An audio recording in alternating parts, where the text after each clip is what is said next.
अस्सलाम वालेकुम दोस्तों, उम्मीद है कि आप लोग ठीक हैं, खैरियत से हैं। अल्लाह ताला की ज़ात आप लोगों को अपने हिफ्ज़ व अमान में रखे। आखिरी अशरा चल रहा है रमज़ान शरीफ का।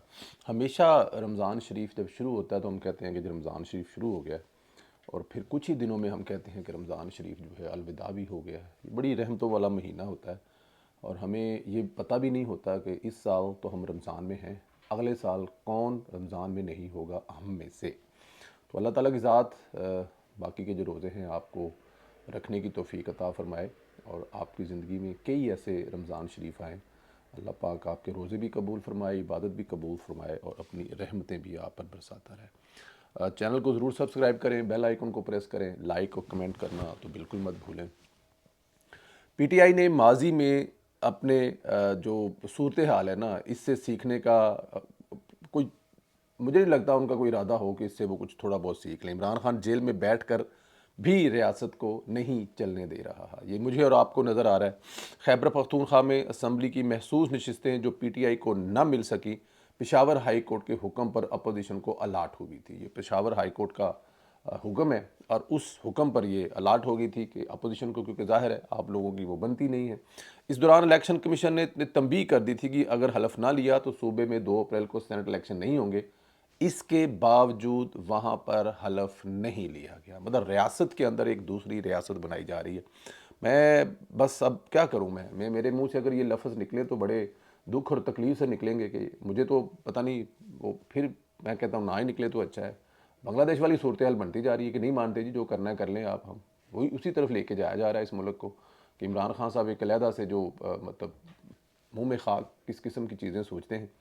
फिर चीफ इलेक्शन कमिश्नर ने खैबर पख्तूनख्वा में सेनेट इलेक्शन रुकवा दिए हैं और फैसला जारी कर दिया है। फैसले में कहा गया है कि आइन के आर्टिकल 218(3) और इलेक्शन एक्ट के तहत इंतखाबात मुलतवी किए गए हैं। खैबर पख्तूनख्वा असम्बली के 9 मुतवरकान से हलफ ना लेने पर सेनेट इंतखाबात मुलतवी किए गए। 9 मुंतब के पीके के असम्बली के हलफ तक रोक दिए गए हैं। चीफ इलेक्शन कमिश्नर सिकंदर राजा की सरबराही में 5 रुकनी कमीशन का तहरीरी हुक्मनामा जो है वो जारी कर दिया गया। साथ ही अपोजिशन ने पेशावर हाई कोर्ट में तौहीन अदालत की दरख्वास्त भी दायर कर दी है। दरख्वास्त में पेशावर हाई कोर्ट को बताया जाए कि आपकी लाडली जमात ने, जिसको आपने बड़ी फेवरें दी हैं, जो आपकी वजह से आज बदमाश बनी हुई है, उसने आपका हुक्म ही नहीं माना।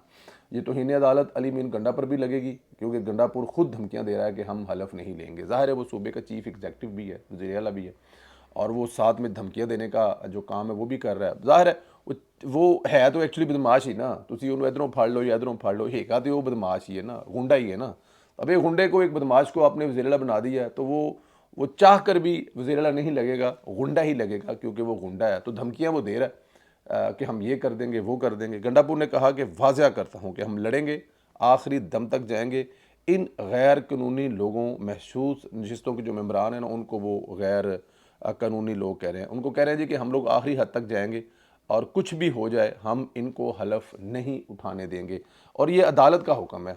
अब किसी सूबे और में हुआ होता ये कि अदालत ने हुक्म दिया होता और उसकी इस तरह से हुक्मदूली की जाती, तो अब तक उस अदालत ने वज़ीर आला भी पता नहीं किन्नू किन्नू बना के अदालत खड़ा किया होना सी। लेकिन क्योंकि यहाँ पर लाडली जमात है, और फिर माशाल्लाह उस अदालत की, जिस अदालत का हुक्म है, उसकी तो बहुत लाडली जमात है ना। गंडापुर जब आम मेंबर होता था तब भी ऐसी धमकियां देता था गुंडा, तो रियासत कुछ नहीं कर पाती थी। अब वो वज़ीर आला बनकर बदमाशी कर रहा है, खुले आम आइन की धज्जियां उड़ा रहा है, अपोजिशन का हक छीन रहा है, तो रियासत बेबस है। हालांकि इस पर तौहीन अदालत लगनी चाहिए और नाअहल करके घर भेजना चाहिए। इससे पहले इस मुल्क में बहुत सारी मिसालें मौजूद हैं कि जब आप अदालत का हुक्म नहीं मानेंगे तो फिर आपके साथ ये सब कुछ किया जाता है। लेकिन फिर वही बात है कि यहाँ पर कौन करे, यहाँ पर तो लाडले भी अपने, हाँ जी, मोहब्बत भी अपनी, प्यार भी अपना, और सज़ा भी अपनों को तो नहीं दे सकते ना। तो इसलिए फिर खुली छुट्टी है भजन, तुसी सुनिए हो जान गलियां ते विच मिर्ज़ा यार फिरे, जो आपका दिल करता है वो करो। ये मुल्क बनाया ही इमरान खान साहब और उनकी पार्टी के लिए था कि वो आएंगे 70-75 साल के बाद, तोड़ेंगे, बर्बाद करेंगे, लूटेंगे, खाएंगे, पिएंगे, और खुली धमकियां देंगे और बदमाशी करेंगे। तो वो कर रहे हैं, तो कैरी ऑन जी। उसमें जब बेबस हैं सारे, तो फिर हमें भी लगता है कि हम ही बेबस हैं, सिवाय इस आवाज़ उठाने के शायद हम भी कुछ नहीं कर सकते, लेकिन वो तो हम उठाते रहेंगे। इधर स्पीकर कौमी असम्बली याद साथ उन्होंने सरप्राइज़ मिला है, जो कि मिलना ही था, क्योंकि पीटीआई ने सुन्नी इत्तेहाद कौंसल में जाकर गलती की थी।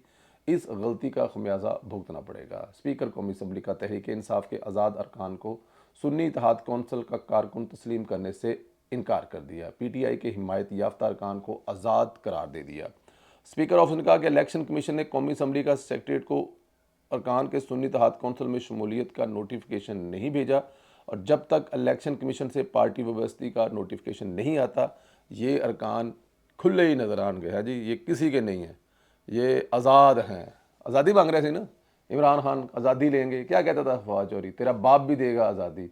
लो फड़ो फिर तुसी हुण आज़ाद जे, तानू आज़ाद करता है, तुसी हुण आज़ाद दे ना तो मशहूर हो गए हो। जाओ वेखो अमिताभ बच्चन फिल्म दी, अमिताभ बच्चन दी फिल्म आज़ाद वेखो रोज़ा खोलने तो बाद, क्योंकि तुसी हुण आज़ाद हो, मतलब इनको आज़ाद कर दिया गया। इनके ऊपर कोई कदगन नहीं है, इनके ऊपर कोई कानून नहीं लग, ना इनके ऊपर कोई कानून लगता है और ना इनके ऊपर कोई पार्टी, इनके ऊपर कोई पार्टी लगती है। तो भजन मौजें करें आप।